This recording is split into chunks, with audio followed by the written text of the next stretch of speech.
Welcome to this lesson on multivariable calculus. Today, we are going to master the fundamental technique for computing partial derivatives. Specifically, we will focus on the golden rule, treating other variables as constants.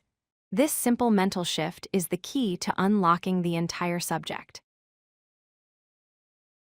First, let's establish what a partial derivative actually represents. In single-variable calculus, you have one input affecting one output. But here, we have a function, f, that depends on two variables, x and y. A partial derivative asks the question, how does the function change if we nudge just one of these inputs, while strictly holding the other one fixed in place? This brings us to the most important rule of the day. When you are asked to differentiate with respect to x, you must treat x as the only changing variable.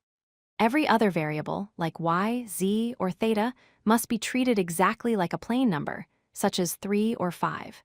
This means the derivative of y with respect to x is 0, just as the derivative of the number 5 is 0.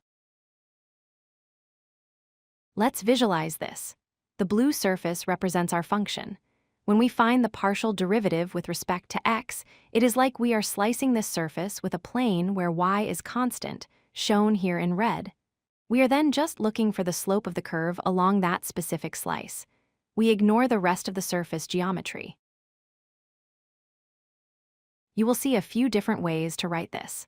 The most formal way uses the curly d or del symbol, which is specific to partial derivatives. A faster way to write it is using a subscript, like f sub x. Both mean the exact same thing. Find the slope in the x direction. Let's try a concrete example with the function x squared plus 3y. We want the partial derivative with respect to x. Since x is our variable, we differentiate x squared to get 2x. What about the 3y part? Since y is constant, 3y is just a constant number. The derivative of any constant is 0. So, our final answer is simply 2x. Now let's take that same function but find the partial derivative with respect to y. This time, x is the constant. So x squared is treated just like a number. Its derivative becomes 0.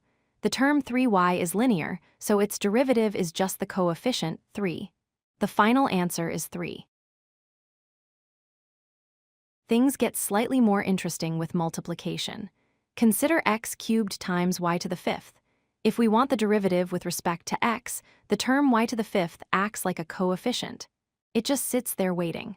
We bring down the power of x to get 3x squared and multiply it by that weighting y to the fifth. The reverse logic applies when differentiating with respect to y. Sometimes variables are trapped inside other functions, like sine of x times y. To find the derivative with respect to x, we use the chain rule. The outer derivative of sine is cosine. Then we multiply by the derivative of the inside. Since we are looking at x, the y inside acts as a constant coefficient, so the derivative of x times y is just y. To wrap up, remember these key points. Always double-check which variable is in the denominator. Mentally freeze all other letters as if they were frozen in ice. Remember that constant terms added alone disappear to 0, but constant factors multiplied to your variable stay attached. Master this, and you have mastered partial derivatives. If you like this video, hit that like button and don't forget to subscribe. Visit codelucky.com for more such useful content.